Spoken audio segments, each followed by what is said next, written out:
All right, Dr. Kelly, let's look at some gardening terms. And these are real good terms that people hear all of the time, but may not know what they actually mean. So let's start with amendment. Amendment. All right, we're not talking about to the Constitution, No. right? right. We're talking about horticulture and gardening. Right. Okay, when people talk about amendments, they're talking about things they add to their soil to improve it.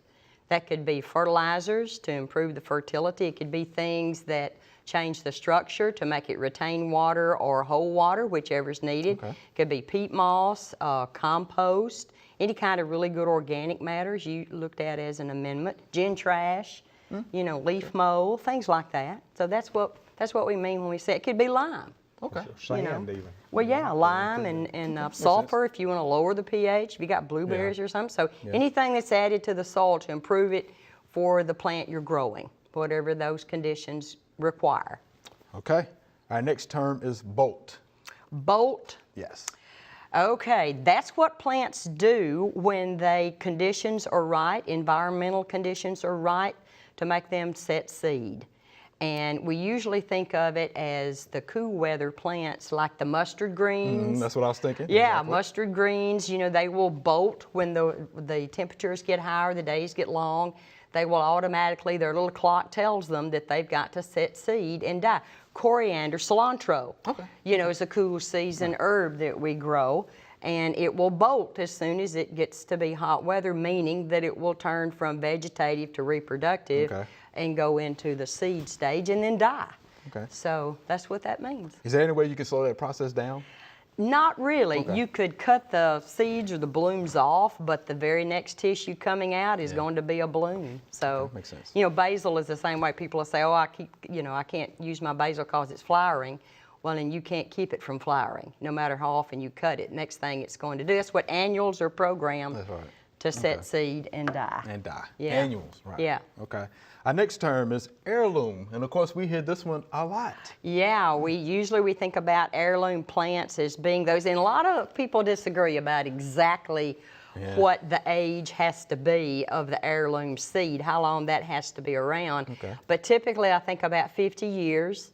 If the seed has been out, we have a lot of old heirloom varieties of vegetables that have been Tomatoes, around. Yeah, like brandywine. Yeah, that's the one. Cherokee and purple, some of the corn has been around, and watermelon seeds, you know. And then there's heirloom flower seed as well that's been out for a very long time, and usually typical about 50 years. And they're usually a seed that will breed true from seed to seed. That's how they have become open pollinated. That's what that means.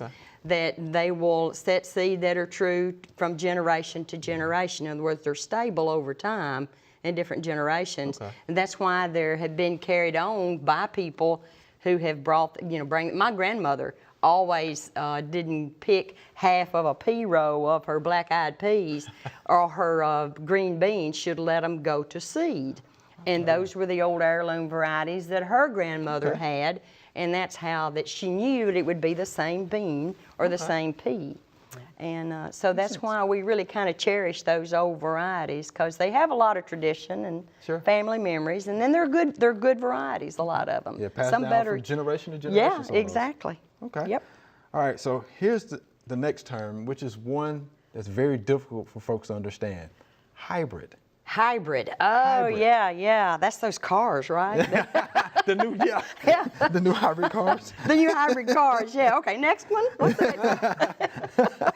Yeah, hybrids can get a little bit sticky because in plants, a hybrid is something that we have manipulated. Okay. It's not something that typically we term as occurring in nature, although they do. Plants cross-pollinate between different species all the time. But a hybrid is something that's usually done by scientists to cross two different varieties of, say, tomatoes to get a better plant. Okay.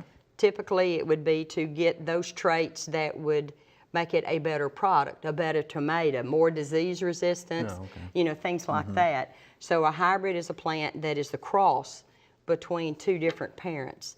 And a lot of times that if you save the seed from a hybrid, which is questions, we get those too, right, Chris? Yes, we do. They sometimes will not breed true, because they're from two different lines. And then that plant sets seed. Well, obviously it was pollinated from something else, so you're not really going to get that hybrid plant. So the only way you'd get another hybrid plant was to go back to the original cross again, you know, and get the hybrid plant that way. Or you can, you know, like a tomato, you could, you know, clone it, take a cutting. You know, we talked about that taking the suckers from tomato plants. I mean, that's a clone.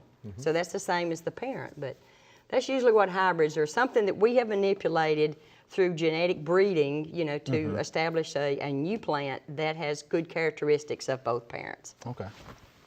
Well done, because that was always difficult. It's always difficult. All right, next group of terms, herbaceous versus woody. Yeah, okay, that's a good one. That's easier though, because herbaceous are plants that have succulent tissue. In other words, they will die down when conditions are not right, whether that's cold weather, whether it's drought or whatever, they will go dormant. And the perennial part is the bottom part. So an herbaceous plant, if you're an annual, it's going to die. The whole thing's herbaceous. So we're talking about things like zinnias and watermelons and anything that has succulent, tender tissue that it will die. Okay. But when we talk about a woody plant, or usually we think of, and that's a term we use in the ornamental nursery industry, woodies are plants like trees and shrubs and ground covers that have hard tissue that will be there throughout the growing season. If it's a deciduous, it's going to lose its leaves, but you still have the hard tissue or the structure, the limbs and the branches and the trunk or whatever. So, all right. Yep. That's good. Here's our next term, micronutrients. Yeah, that one. Yeah, I don't know if I can name them all. I wrote them down. I can't name them all. But micronutrients are the nutrients that are required by plants in very minute amounts. That's why they're called micronutrients, not like nitrogen, potassium, and phosphorus, which are used by plants in large amounts. So, and some fertilizers will have micronutrients in them, which is a good thing because let me see if I can name them, Chris. Chlorine, boron, iron, zinc, magnesium, molybdenum. Copper. Yeah. Ah, we got it. That's them. Yeah. Is sulfur considered one? No, I don't think it is. I'll have a look at my notes here now. But no, I don't think it is. I don't think it is. All right, so you nailed it. Yeah, well, you did with your help. All right, Doc, we appreciate those gardening terms. Sure, no problem.